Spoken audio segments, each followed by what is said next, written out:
आप सभी वैष्णव जनों के चरणों में मेरा दंडवत प्रणाम। हरे कृष्णा। आइए हम लोग मंगलाचरण कर लें।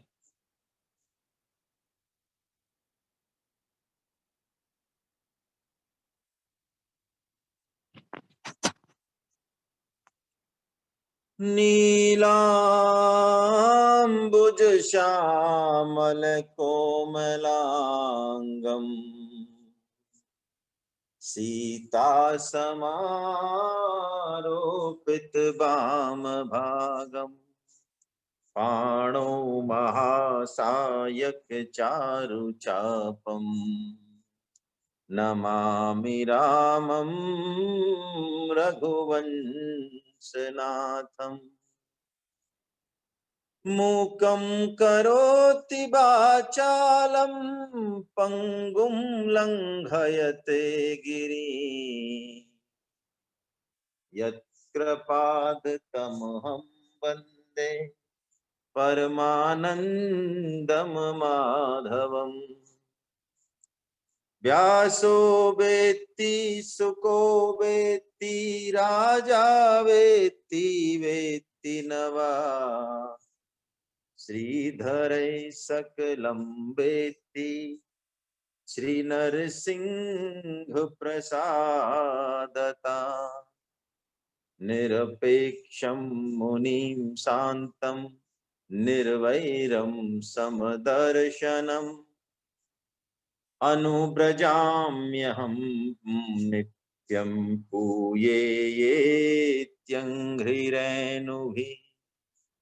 न किंचित साधवो धीरा भक्ता हि एकांतिनो मम वाञ्छन्त्यपि मया दत्तं कैवल्यं पुनर्भवम्। वागद गदा द्रवते यस्य चित्तम् रुदत्यभीक्ष्णं हसते क्वचिच्च विलज्य उद्गायति नत्यते च मद्भक्ति युक्तो भुवनं पुनाति। नायं जनो मे सुख दुःख हेतुर्न देवतात्मा ग्रह कर्म कालः मनः परं कारणमामनत्ति संसार चक्रं परिवर्तयेदयत। बड़े भाग मानुष तन पावा सुर दुर्लभ सब ग्रंथ ही गावा। साधन धाम मोक्ष कर द्वारा और पाहि न जेहि परलोक सवारा। अहितन कर फल विषय न भाई स्वर्गौ स्वल्प अंत दुखदाई। नरतन पाय विषय मन देहि पलटि सुधाते 60 जो न तरई भव सागर नर समाज अस पाए। सो प्रत निंदक मंदमति आत्माहन गति जा। पारि मथै घत होय बरु सिकताते बरुते। बिनु हरि भजन न भव तरिये यह सिद्धांत अपे। नाथ एक वर मांगहु राम कृपा करि देहु। जन्म जन्म प्रभु पद कमल कबहु घटई जनिनेहु। बोलो बाके बिहारी लाल की जय। श्रीमद् भगवत गीता का श्रीमद् भागवतम का 11वां स्कंद का आज 21वां अध्याय के माध्यम से हम लोग कथा श्रवण कर रहे हैं।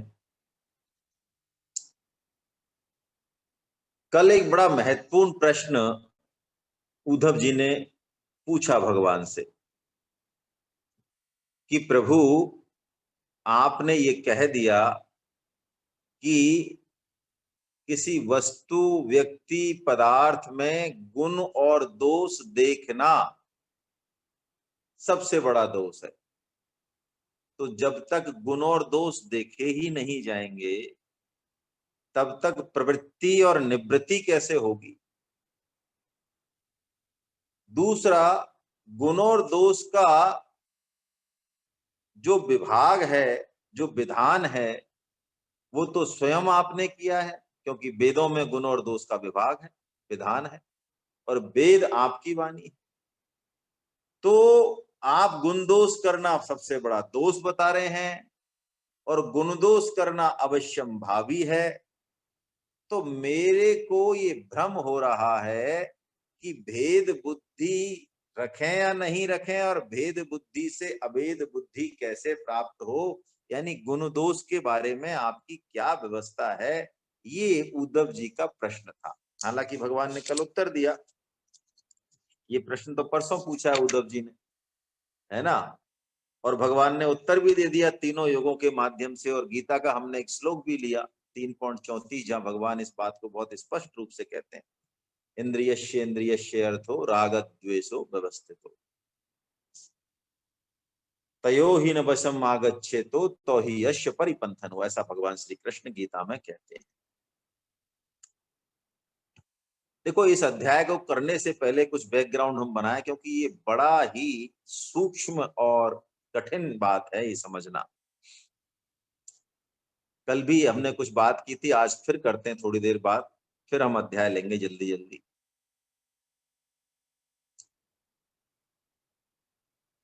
तत्व जो है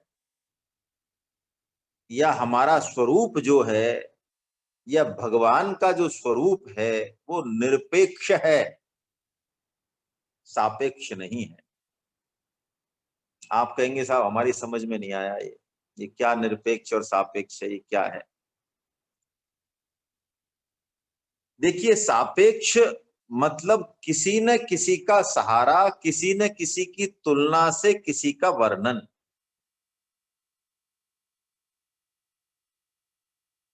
आत्मा निरपेक्ष तत्व है, वो सर्वव्यापक है।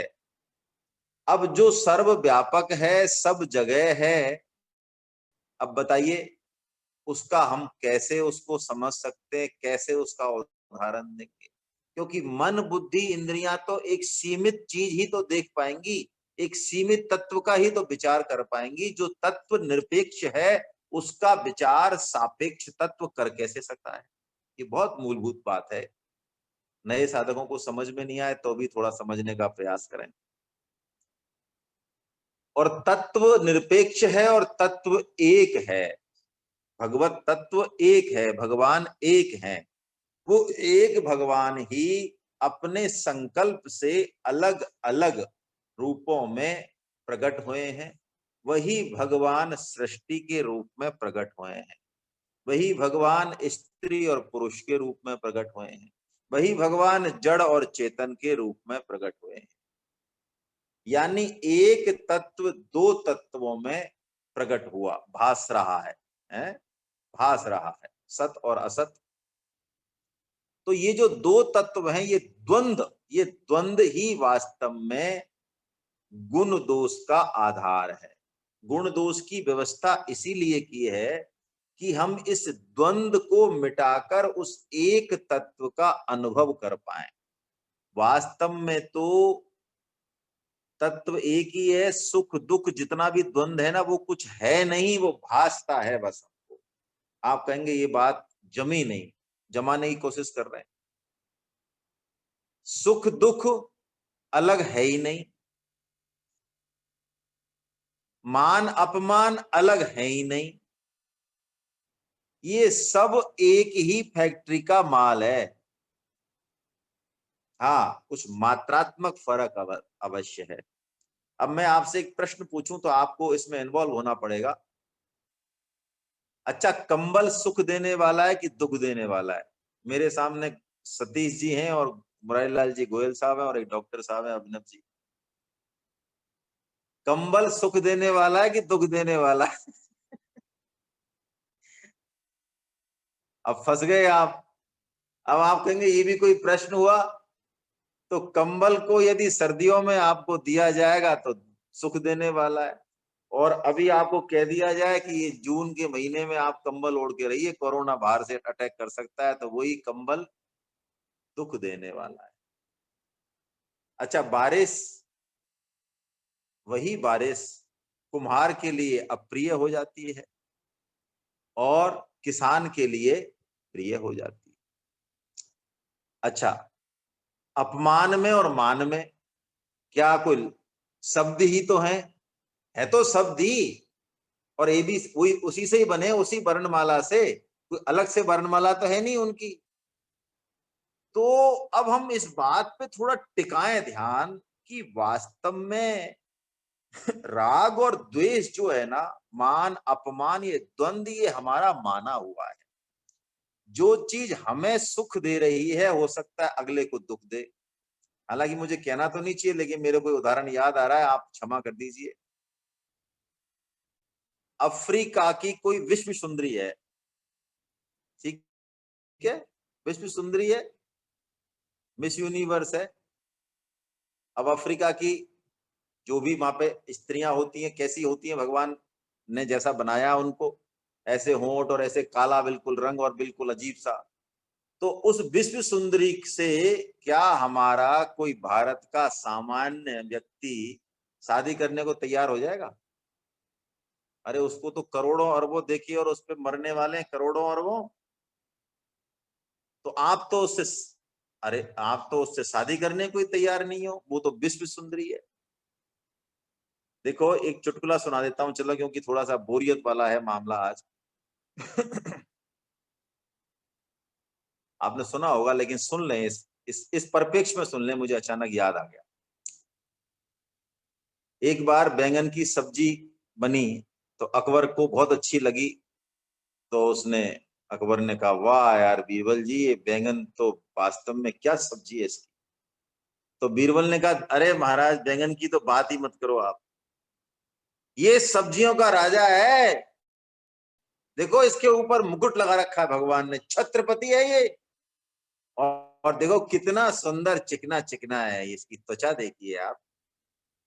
अब वो ज्यादा खींच गया अकबर, रात को जो है वायु विकार हो गया, परेशान होता रहा। सुबह उसने बीरबल को कहा अरे बीरबल, ये बैंगन की सब्जी तो यार बहुत गड़बड़ है भाई, बेकार है ये तो। अरे महाराज, बैंगन जैसी घटिया सब्जी तो कोई दूसरी है ही नहीं दुनिया में। अरे इसका नाम देखो आप, बेगुन, इसमें कोई गुण ही नहीं है, बताओ इसका नाम तभी तो अकबर ने कहा यार तो भैया क्या मामला है तेरा, कल तो तू कुछ और कह रहा था, आज कुछ और कह रहा है, क्या है? तो उसने कहा महाराज देखो, मेरे को क्या लेना देना है, मैं आपका नौकर हूं, है बैंगन का नौकर तो हूं नहीं मैं। आपने बड़ाई करी तो मैंने बड़ाई कर दी, और आपने जो है बुराई करी तो मैंने बुराई की। तो तो ये गुण और दोष जो है ना, भगवान भी अभी यही बात कह रहे हैं कि गुण और दोष दोनों की व्यवस्था अधिकार के अनुसार की जाती है, किसी वस्तु के अनुसार नहीं। जो विधान है ना, शुभ अशुभ का, पवित्र अपवित्र का, शुद्धि अशुद्धि का, गुण दोष का, वो इसलिए है कि हम अपने व्यवहार में उच्छृंखल नहीं हो जाएं, कुछ संयम करें अपने जीवन में, और जिस लक्ष्य को प्राप्त करना है, विधि निषेध का लक्ष्य जो है ना, विधि निषेध से पार जाना है, ये समझे हम इस बात को। नाम जप कोई वास्तव में साधक होगा ना, नाम जप करने वाला, तो ये पक्की बात है कि उसकी जो माला है ना, वो अंत में छूट भी सकती है। छोड़ेगा नहीं वो, मैं जो कह रहा हूं ध्यान दें, छूट सकती है। क्यों? माला की स्पीड से ज्यादा उसकी मन बुद्धि उसका अंतःकरण भागने लग गया। 24 घंटे एक सेकंड ऐसा नहीं रहेगा कि उसको प्रभु का स्मरण नहीं रहे। तो माला किस लिए थी, किस लिए थी माला? अब आप कहो यार एक चीज बताओ, वो आपने देखी है वो तिकड़ी बोलते हैं, क्या बोलते हैं बच्चे को चलना सीखता बच्चा, दो पैरों पे चलना सीखता है तिकड़ी, वो तिकड़ी बोलते हैं ना, उस पर खड़ा होकर बच्चा चलता है। तो बच्चा जब चलना सीख जाता है तो उस तिकड़ी को छोड़ देता है या रखता है? छोड़ देता है ना। अब हम कहें अरे कमाल है, तुम कैसे मूर्ख आदमी हो, अरे जिस तिकड़ी से तुम चलना सीखे कम से कम उसको तो अपने साथ रखा करो यार। अरे कमाल है भैया। अब माला का उद्देश्य है भगवत स्मरण, गुण दोष का उद्देश्य है गुण दोष की व्यवस्था से पार जाना, यही इसका रहस्य है। भेद बुद्धि का रहस्य है अभेद बुद्धि को प्राप्त करना। वेदों में भी यही बताया है, भगवान यही बात आज कहने वाले हैं। आइए हम इसको थोड़ा सा आगे बढ़े। इसमें वो कह रहे हैं भगवान श्री कृष्ण, उद्धव, व्यक्ति धर्म का संपादन कर सके, समाज का व्यवहार ठीक ठीक चल सके और व्यक्तिगत जीवन के निर्वाह में भी सुविधा हो, इसलिए विधि निषेध है। दूसरा, मनुष्य अपनी वासनाओं को, कामनाओं को उनके जाल में नहीं फंसकर और जीवन को नियंत्रित कर ले, इसके लिए विधि निषेध की व्यवस्था की गई। अब देखो उद्धव, ब्रह्मा से लेके चींटी तक, पशु पक्षी तक, मनुष्य तक, सबका शरीर तो पंचभूतों से ही बना है ना, पंचभूतों से ही बना है। लेकिन कोई शरीर जिस जगह है, जिस योनि में है, उस हिसाब से उसके लिए अलग अलग प्रावधान कर दिए गए। देश काल विधि परिस्थिति के अनुसार विधि निषेध का, गुण दोषों का विधान अलग अलग कर दिया गया, एक मर्यादा बनाई गई है ना। जैसे कि गीता में भगवान कहते हैं तस्मा 16.24, तस्माच्छास्त्रम विधानोक्तम, तस्माच्छास्त्रम क्या है ना, भूल गया भाई। तस्माच्छास्त्र विधानोक्तम कर्म कर्तव्य कर, हाँ, कार्य कार्यो व्यवस्थितो, भूल गया मैं। मतलब कार्य अकार्य, कर्तव्य अकर्तव्य की में शास्त्र ही प्रमाण है। जैसे कल बात हुई, किसी भी जीव की हड्डी शुद्ध नहीं मानी जाती, लेकिन लेकिन शंख जो है वो शुद्ध है। किसी का भी मलमूत्र शुद्ध नहीं माना जाता, लेकिन गाय का गोमय और गोबर, गोमूत्र दोनों शुद्ध हैं। वैज्ञानिक ने तो अब माना, वैज्ञानिकों ने, हमारे शास्त्रों ने बहुत पहले ही मान लिया। तो पदार्थों की शुद्धि और अशुद्धि में शास्त्र प्रमाण है, द्रव्य वचन संस्कार काल कई चीजें प्रमाण है। जैसे शास्त्र में भगवान बता रहे हैं कि पुष्प आदि होते हैं, वो जल छिड़क दो तो शुद्ध हो जाते हैं, उनको सूंघ लो अशुद्ध हो जाते हैं। अन्न ताजा है, बनाया है भोजन तो शुद्ध है, बाद में हो गया तो अशुद्ध है। सरोवर का, नदी का बहता पानी शुद्ध है, किसी छोटे डबरे में भरा है, सरोवर में भरा है, वो अशुद्ध है। ऐसे ही वो कह रहे हैं अलग अलग अलग अलग व्यवस्था होती है। भगवान बहुत सारी चीजें बताते हैं। जैसे कि भगवान बता रहे हैं स्नान, दान, तपस्या, संस्कार, कर्म और मेरे स्मरण से चित्त की शुद्धि हो जाती है। तो इसलिए ब्राह्मण, क्षत्रिय और वैश्य को विहित कर्मों का आचरण करना चाहिए। भगवान कह रहे हैं गुरु मुख से सुनकर भली भांति हृदयंगम कर लेने से मंत्र की शुद्धि हो जाती है। मंत्र को पुरस्चरण कहते हैं ना, पुरस्चरण। ये पुरस्चरण क्या है? पुरस्चरण है उस मंत्र को सिद्ध करना। जैसे गायत्री मंत्र को शुद्ध करने के लिए कई बार गुरुदेव आज्ञा देते हैं 1 करोड़ गायत्री मंत्र करो, 24 करोड़ गायत्री मंत्र करो। हाँ, तब वो गायत्री मंत्र जब जो बताया शास्त्रों में या गुरुदेव ने बताया, वो यदि पुरस्चरण कर लिया, उसके बाद यदि मुख से वो वचन निकला ना, तो वो घटित हो जाएगा, ऐसी शक्ति आ जाती है उसमें। तो भगवान कह रहे हैं कि उससे मंत्र की शुद्धि हो जाती है, और मुझे कोई समर्पण कर दे किसी कर्म को, तो वो कर्म शुद्ध हो जाता है। यहाँ कर्म योग और भक्ति योग की बात है। भगवान 6 चीजें बता रहे हैं। उद्धव, देश काल पदार्थ कर्ता मंत्र और कर्म, इन 6 के शुद्ध होने से धर्म और अशुद्ध होने से अधर्म होता है। ये भगवान बता रहे हैं। किस किस से? देश, देश काल पदार्थ कर्ता मंत्र और कर्म, ये यदि शुद्ध है तो धर्म हो जाएगा, और ये यदि अशुद्ध है तो अधर्म हो जाएगा, है ना। और भगवान कह रहे हैं कहीं कहीं शास्त्र विधि से भी गुण दोष का निर्णय करना पड़ता है। जैसे ब्राह्मण के लिए संध्या वदन गायत्री जप ये गुण है, लेकिन अंत्यज के लिए ये दोष है। व्यापार करना वैश्य के लिए ठीक है, लेकिन ब्राह्मण के लिए गलत है, नहीं बताया गया। ऐसे ही एक ही वस्तु में गुण और दोष अलग अलग हो सकते हैं। जैसे कि देखो, मैं आपको एक प्रैक्टिकल चीज बताऊं। एक व्हाट्सएप पे ग्रुप बना हुआ है हेल्थ केयर का, अच्छा ग्रुप है हमारा। उसमें सिर्फ हेल्थ के संबंधित पोस्ट डाली जाती हैं।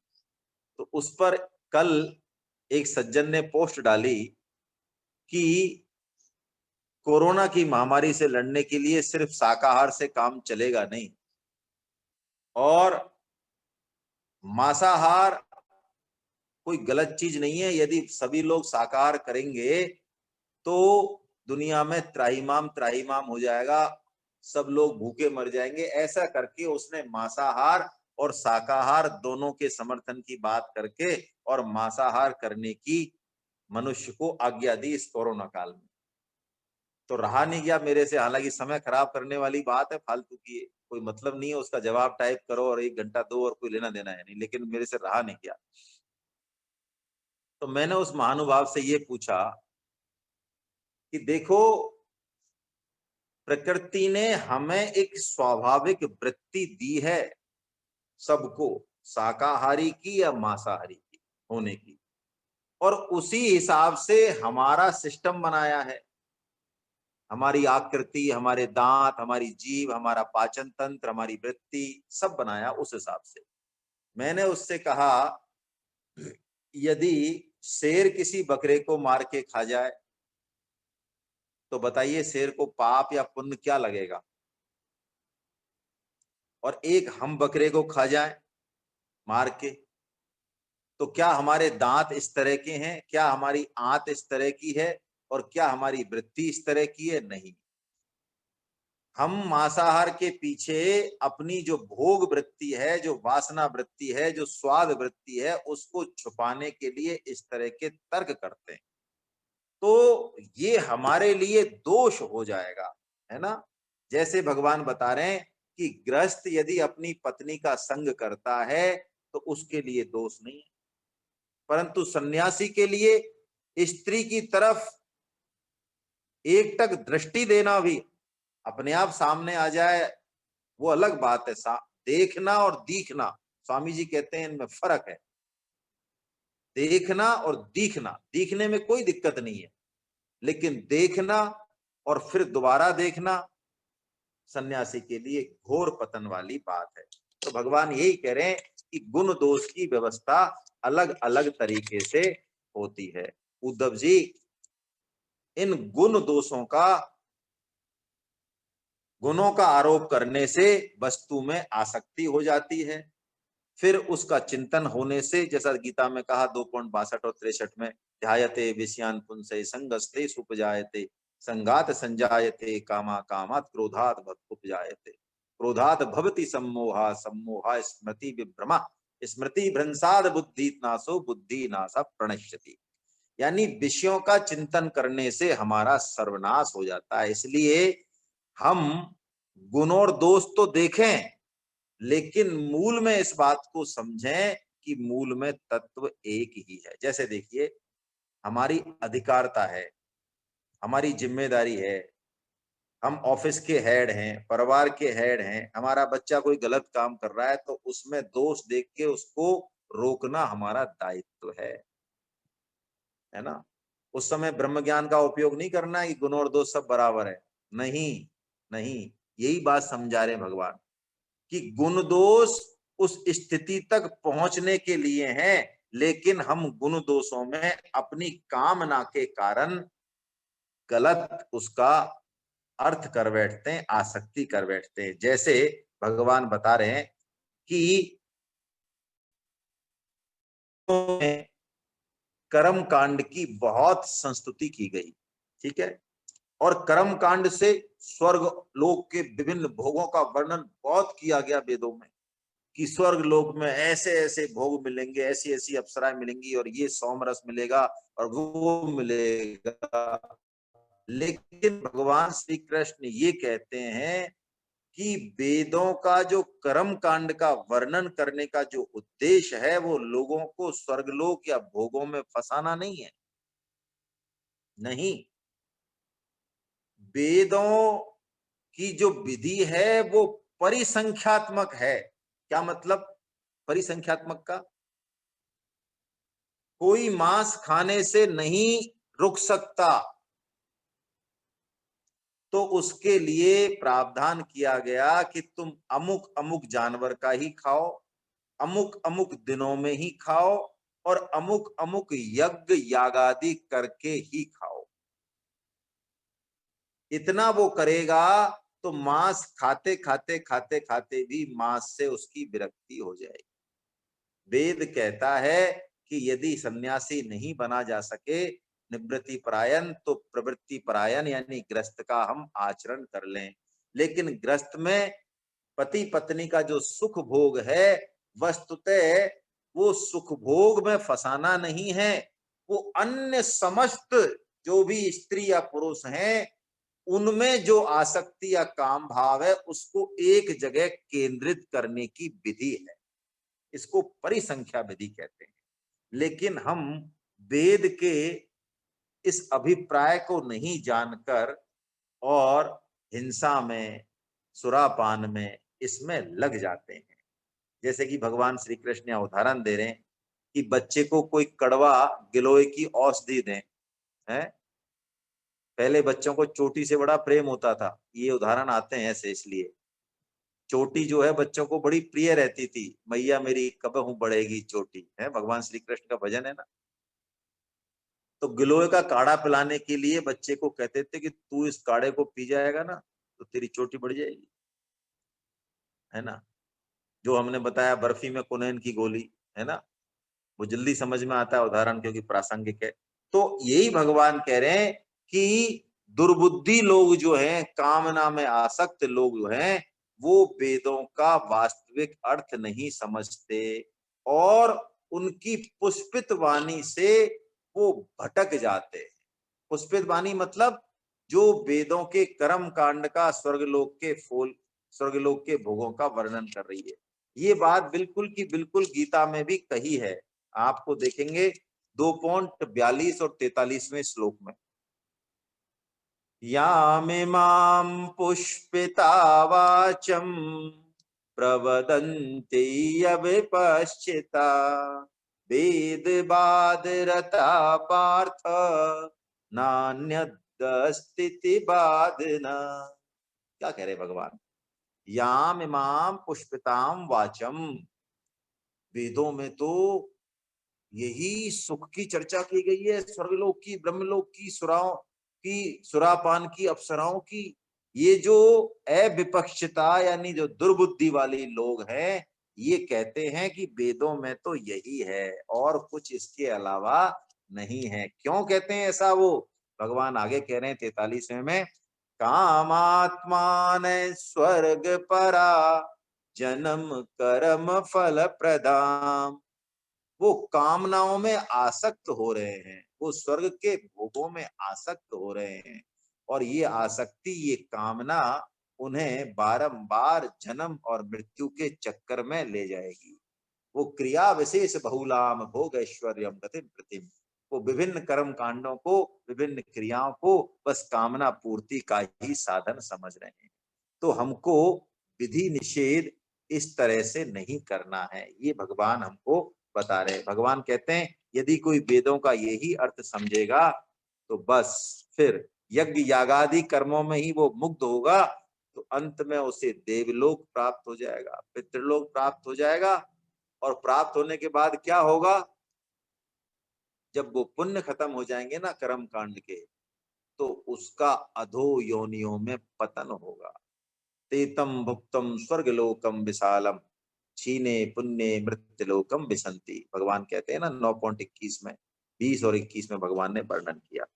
तो अब उद्धव भगवान कहते हैं उद्धव जी से, है उद्धव जी, तुम्हें स्वर्ग लोक तक के जो भोग हैं वास्तव में इनको स्वप्नवत मानना चाहिए।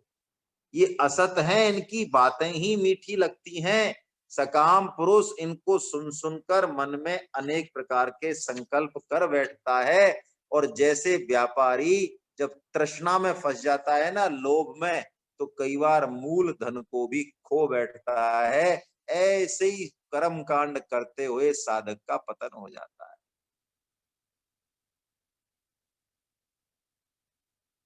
लोभ लागो बाणियों और चुरखी लागी गाय, और बावड़े तो बावड़े नहीं आगरा ही जाए। ये परम श्रद्धेय स्वामी जी महाराज कहते हैं इस बात को, कि लोभ लागो बाणियों, जब व्यापार में लोभ आ जाए ना, एक दूनी दो और दो दूनी चार और चार चौक 16 और 16 16 256, जब ये ऐसा आ जाए सट्टा मामला, और चुरखी लागी गाय, क्या मतलब, जब बहुत अच्छा घास हो जाता है ना, चारों तरफ घना घास होता है, घना घास होता है, खूब घास होता है, तब गाय, जो गाय पालने वाले हैं वो जानते हैं, तब गाय गम जाती है। आप कहेंगे अरे कैसे गम गई, घर के पास ही तो खूब घास है, पेट भर ले यहीं पे। यही तो मजा है, यही तो मजा है। वो उसको इतना अच्छा घास मिलता है तो वो सोचती है हमारी तरह ही कि अरे जब यहीं इतना अच्छा घास है तो आगे तो और पता नहीं कितना अच्छा होगा, और आगे पता नहीं, और आगे और आगे। तो स्वामी जी कहते हैं कि बावड़े तो बावड़े नहीं आगरा ही जाए। आगरा मतलब वहां पागल खानों का सबसे बड़ा हॉस्पिटल है ना, तो इसलिए इसमें आगरा का नाम आया। अब तो सब जगह हो गई पागल खानों के हॉस्पिटल, पहले कम हुआ करते थे, एक से ही काम चल रहा था, अब सब जगह हो गए। तो भगवान कुल मिला के यही कह रहे हैं कि वेदों की पुष्पिता वाणी में जो रंग बिरंगी मीठी बातें हैं उसमें नहीं फंसे, नहीं तो पतन हो जाएगा। हे उद्धव जी, वेदों में 3 कांड बता रहे हैं भगवान, जैसे हमारी चर्चा हुई, कर्म कांड, उपासना कांड और ज्ञान कांड। इन तीनों कांडों के द्वारा जो लक्ष्य है वो तो है ब्रह्म योग, ब्रह्म और आत्मा की एकता। जैसा गीता कहती है ब्रह्म विद्यायाम, है ना, ब्रह्म विद्या, हर पुष्पिका में, हर अध्याय के अंत में जो पुष्पिका है उसमें भगवान बारंबार यही कहते हैं ब्रह्म विद्यायाम, हर अध्याय ब्रह्म विद्या देने वाला है। तो ये ब्रह्म विद्या बहुत सूक्ष्म है, बहुत गहन है, इसलिए वेदों ने इसको बहुत छुपा के लिखा है। जो ऋषि है ना, उन्होंने इस बात को गुप्त रूप से कहा है, क्योंकि सब इसके अधिकारी नहीं है। देखो, बात सुनने में बुरी लगेगी, आजकल हो तो ये गया है कि हर ग्रंथ सबको सुनाई, मतलब सुन लेता है हर कोई हर ग्रंथ को, लेकिन हर ग्रंथ का अधिकारी भेद होता है। इसीलिए मैं भागवतम सुनने से पहले पहले बारंबार निवेदन करता हूं कि भगवत गीता को अवश्यमेव अवश्यमेव पढ़ें, सुने। पूरा नहीं सुने तो कम से कम सार रूप में तो अवश्य सुन लें। 18 चैप्टर, 18 अध्याय, एक एक घंटे वाले, वो तो सुन लें। देखो, हर शास्त्र का के 3 अधिकारी होते हैं, उत्तम, मध्यम और कनिष्ठ या सामान्य के लोग। और हर शास्त्र में शुरू शुरू में जो शास्त्र का लक्ष्य है ना, लक्ष्य, उसको बताया जाता है, चाहे वो कठिन हो चाहे सरल हो। जैसे पहले भी हमारी चर्चा हुई है कि भगवत गीता में जो दूसरा अध्याय है सांख्य योग, वो सबसे कठिन है कि नहीं बताओ? सबसे कठिन है वो, उससे कठिन कोई है ही नहीं गीता में, और सब सरल सरल है उल्टा। लेकिन सबसे पहले वही क्यों बताया भगवान ने? उसको देख के कई तो गीता को बंद कर देते हैं, अरे कि क्या आत्मा है, अरे क्या है, क्या आत्मा के गुण है, अरे क्या लेना देना है, ये बंद करो, ये हमारे समझ की बात नहीं। क्यों है ऐसा? हर शास्त्र का एक सिस्टम है।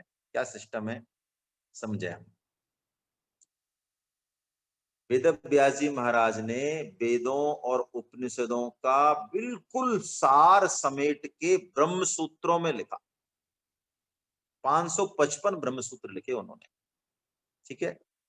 उसमें से शुरू के जो 4 ब्रह्म सूत्र है ना, पहला सूत्र तो हम बोल लें, अथातो ब्रह्म जिज्ञासा।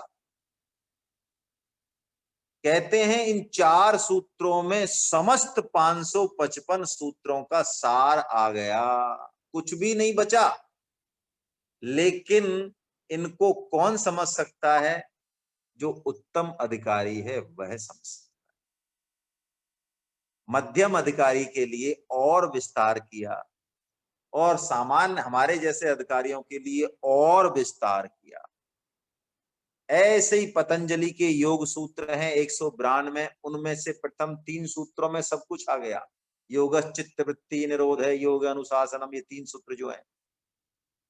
ऐसे ही श्रीमद् भागवतम का भी, यदि जो ग्रंथ का हम कर रहे हैं पारायण, इसका भी यदि हम पहला ही श्लोक देखें जो कि मंगलाचरण है, जन्मादश्य, है ना, उसमें पूरी भागवतम आ गई। लेकिन उसको समझने के लिए उत्तम अधिकारी हो, हमारे जैसों को तो पूरा पढ़ना ही पड़ता है। तो भगवान श्री कृष्ण यही कह रहे हैं, उद्धव, वेदों का नाम शब्द ब्रह्म है। वेदों में जो बात है ना, वो 4 वाणियों में है। 4 वाणियों की जो मूल है ना, परावाणी, उसमें है। हमको तो बैखरी वाणी समझ में आती है, इसलिए वो कहते हैं उसकी था लगाना अत्यंत कठिन है। बड़े बड़े ऋषि मुनि, जैमिनी जैसे भी वेदों का वास्तविक तात्पर्य नहीं समझ पाते। वेदों का वास्तविक तात्पर्य तो मैं ही हूं स्वयं, मैं ही अनंत ब्रह्म हूं। मैंने ही वेदवाणी का विस्तार किया है। जैसे कमल नाल में पतला सा सूत्र होता है, वही वेदवाणी है, वही अनाहत नाद है। देखो गीता में तो भगवान ने ये इतनी कठिन कठिन बातें बड़ी सरल तरीके से समझा दी। 15.15 में भगवान ने यही तो कहा। बड़ी, जो वेदों के बारे में जो कुछ कहा ना भगवान ने 15.15 में बड़े अच्छे से समझा दिया। सर्वस्य चाहम हृदि सन्निविष्टो मत्तः स्मृतिर्ज्ञानमपोहनं च वेदैश्च सर्वैरहमेव वेद्यो वेदांत कृत वेद विदेव चाम। भगवान ने बता दिया वेदों का तात्पर्य मैं ही हूं। हिरण्यगर्भ यानी ब्रह्मा जी जो स्वयं वेद मूर्ति हैं, है ना, तो वे जो कि वेद मूर्ति हैं, वो भी वेदों का पूरा पूरा तात्पर्य नहीं जानते हैं। तो अब भगवान ऐसा कह के बता रहे हैं, वर्णों के बारे में बता रहे हैं। वाणी का वर्णन किया ना वेद वाणी का, तो वो कहते हैं कि क से लेकर मैं तक 25 वर्ण है, व्यंजन जिनको बोलते हैं हम, है ना। और ऐसे लेकर ओ तक 9 वर्ण है, और 4 ऊष्म वर्ण है, श श श है, और 4 अंतस्थ वर्ण है, यर ल व। तो वेदवाणी में इन इन वर्णों से विभूषित है वेदवाणी। वैखरी रूप में तो है, लेकिन मूल में फिर वो पश्यंती, मध्यमा और परा रूप में ही है। उसमें ऐसे ऐसे छंद हैं अलग अलग, गायत्री छंद है, अनुष्टुप छंद है, त्रिष्टुप छंद है, जगती छंद है। और वो वेदवाणी उसका वास्तविक तात्पर्य मेरे अलावा कोई और जान नहीं सकता। तो हे अर्जुन, हे उद्धव, तुम गुण दोष में वेद वाणी का पालन करते हुए इस तत्व को ध्यान रखो कि जो मूल तत्व है उसमें गुण और दोष कुछ भी नहीं है। वो भगवान कह रहे हैं कि कर्म कांड में सभी श्रुतियां मेरा विधान करती हैं, उपासना कांड में उपास्य रूप देवता के रूप में भी वो मेरा ही विधान करती हैं, और ज्ञान कांड में वो मेरा तत्व रूप से वर्णन करती हैं, अन्य वस्तुओं का निषेध कर देती हैं। संपूर्ण श्रुतियों का बस इतना ही तात्पर्य है कि वो मेरा आश्रय लेकर मुझ में भेद का आरोपण करती हैं, माया मात्र कहकर उसका अनुवाद करती हैं, और अंत में सबका निषेध करके मुझ में ही शांत हो जाती हैं। केवल मैं बचता हूं।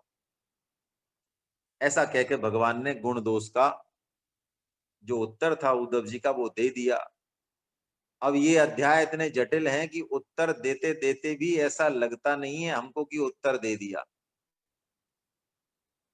है ना। कुछ अध्यायों में भगवान के उत्तर को यदि तुम आप पढ़ो ना तो आपको लगेगा नहीं कि उत्तर कहाँ दे दिया, तो उत्तर तो दे दिया भगवान ने। और आपको ये भी लग सकता है कि अरे प्रश्न तो कुछ और पूछा था, और ये कहाँ अफगानिस्तान और पाकिस्तान ले जा रहे हैं, ये कर क्या रहे हैं, ये प्रश्न तो कुछ और था। तो मूल जो प्रश्न था, इस बात को हम समझें, हमें मन बुद्धि इंद्रियों का ही अनुभव है, ज्यादा से ज्यादा अहम का अनुभव है, अहमता का। इसीलिए भगवत गीता में परम श्रद्धेय स्वामी जी महाराज ने बारंबार ये बात कही, बारंबार, कि अहमता में हम ये बिठा लें कि हम भगवान के हैं, हम चेतन के हैं, हम चेतन, अहमता में। क्यों? अहम भी जड़ ही है आखिर, लेकिन सबसे सूक्ष्म है वो। जब भगवान अपरा प्रकृति का वर्णन करते हैं 7.4 में गीता में, तो अहम को लास्ट में बताते हैं, अष्टधा 8 तरह की प्रकृति बताते हैं, उसमें अहम सबसे सूक्ष्म है। तो अभी हमें अपने स्वरूप का तो पता नहीं है, तो अहम जो कि जड़ है उसी में ये बात मान लें कि हम भगवान के हैं। यदि ऐसा मानकर हम गुण दोषों का विधि निषेध का पालन करेंगे तो हम गुण दोषों से परे उस अनुभव को प्राप्त हो जाएंगे। सिद्ध तैराक बनने के लिए पहले तैराकी सीखनी पड़ेगी। समझ में आई बात? भाई सिद्ध तैराक जो होता है ना, वो आप देखते हैं हाथ पैर चलाता है क्या? पड़ा रहता है वो पानी पे आराम से, बिल्कुल पड़ा रहता है, कोई हाथ पैर नहीं चलाता, वो घंटों पड़ा रहता है, घंटों। और हमें कोई छोड़ दे 5 मिनट तो हाथ पैरों को फाफा फाफा करके सांस फूल जाए और बाहर आए, बड़ी मुश्किल। तो सिद्ध तैराकी स्थिति यदि लानी है तो पहले तैराकी के कार तैराक रूपी कर्म करना पड़ेगा, अभ्यास करना पड़ेगा। गुण दोष रूपी भेद दृष्टि का जीवन में प्रयोग करना पड़ेगा। बिना निष्काम भाव से कर्म किए हम नैष्कर्म्यम अर्थात निष्कामता को प्राप्त नहीं होंगे। यही गणित है, नहीं तो उसको पकड़ने का कोई तरीका नहीं है। वो तत्व कैसे पकड़ में आएगा? नहीं तो जड़ से चेतन पकड़ में कैसे आएगा? जैसा कि यहाँ कहा, वेद नेति नेति नेति नेति करते हैं। क्या मतलब?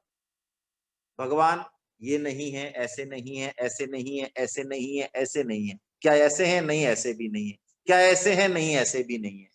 ऐसा करते करते वो सबका निषेध कर देते हैं, यानी जो बचा वही भगवत तत्व है।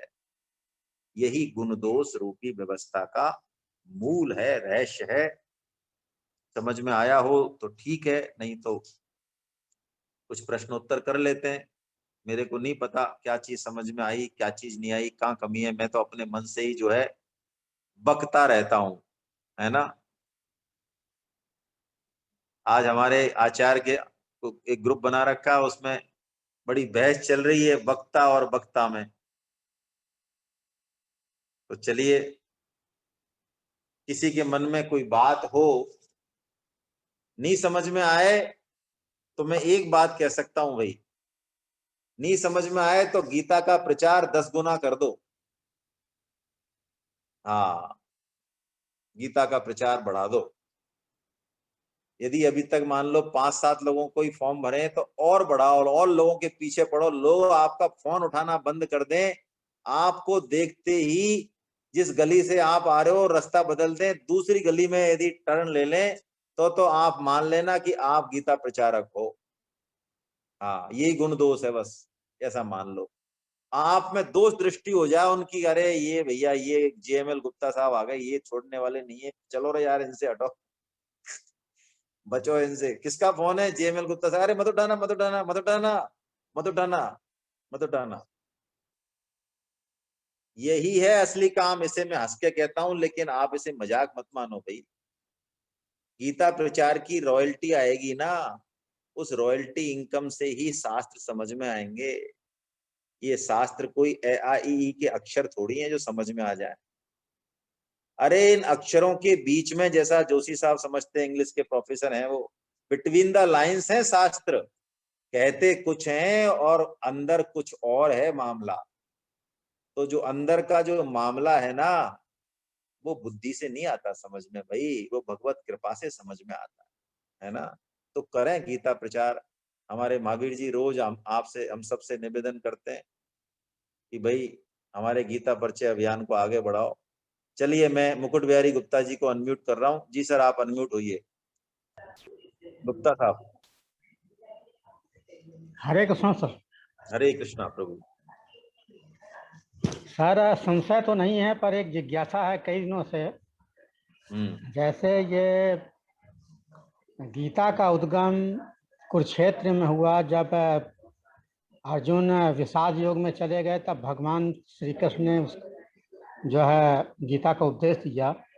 तो ये श्रीमद् भागवतम में उद्धव जी को क्या क्या कैसी परिस्थितियां आई थी जिससे ये उपदेश दिया है भगवान श्री कृष्ण ने? तो आप शायद क्लास में नहीं थे। उद्धव जी सर, भगवान के भक्त हैं, और भगवान श्री कृष्ण अपनी लीला का संवरण करके अपने स्वधाम पधारना चाहते हैं। तो उनके विरह की आकांक्षा से पहली बात, और जब आप चले जाओगे तो आपके साथ ये भागवत धर्म भी चला जाएगा प्रभु। तो कली काल के जीवों के लिए ये भागवत धर्म हमें दे जाओ। तो ये भागवत श्रीमद् भागवत उद्धव जी को पिला गए भगवान श्री कृष्ण। ये परिस्थिति है। अच्छा, हरे कृष्ण। हाँ, ये परिस्थिति है ना सर। ये श्रीमद् भागवतम जो है ना, ये व्यास जी की अंतिम रचना है। आपको पता है कि नहीं? आपने शुरू से सुनी नहीं है? व्यास जी महाराज ने, वेद व्यास जी महाराज ने सारे शास्त्र रच दिए, सारे शास्त्र, महाभारत, गीता, ये पंच ब्रह्म सूत्र, फलाना पुराण ठिकाना सब। लेकिन उनके मन को संतुष्टि नहीं हुई। ये शुरू शुरू में आता है भागवतम। इस भागवतम की महिमा बता रहा हूं मैं आपको, इसको ऐसी मत समझ लेना किससे कहानी। ये रस भरा काढ़ा है बीमारी दूर करने का। एक तो होता है वो क्या बोलते हैं उसको, चिरायता और कुटकी का काढ़ा, जिसको पीते ही उल्टी आती है, इतना कड़वा होता है। और एक होता है रस भरा काढ़ा, उससे भी रोग दूर हो जाता है। तो ये रस भरा काढ़ा है। तो नारद जी ने उनसे कहा, जब उनके चित्त को शांति नहीं मिली, तो उन्होंने कहा, नारद जी मैंने इतना भगवान की वाणी का वर्णन किया है, इतने शास्त्र रचे, फिर भी मेरे चित्त को शांति नहीं है। क्या बात है? ये कुछ कमी महसूस हो रही है। तो नारद जी ने कहा कि आपने भगवान की लीलाओं का, उनके गुणों का, उनके नामों का उन्मुक्त कंठ से, है ना, प्रेम भरे हृदय से जो है गायन नहीं किया है। आप अब बिना किसी लाग लपेट के उन्मुक्त कंठ से, प्रेम भरे हृदय से भगवान की लीलाओं का वर्णन करो, तो आपको स्वतः ही तृप्ति हो जाएगी। यही हुआ। तो श्रीमद् भागवतम तब लिखा है, ठीक है ना। इसके बाद उन्होंने, ये अंतिम रचना है वेद व्यास जी महाराज की, अंतिम रचना।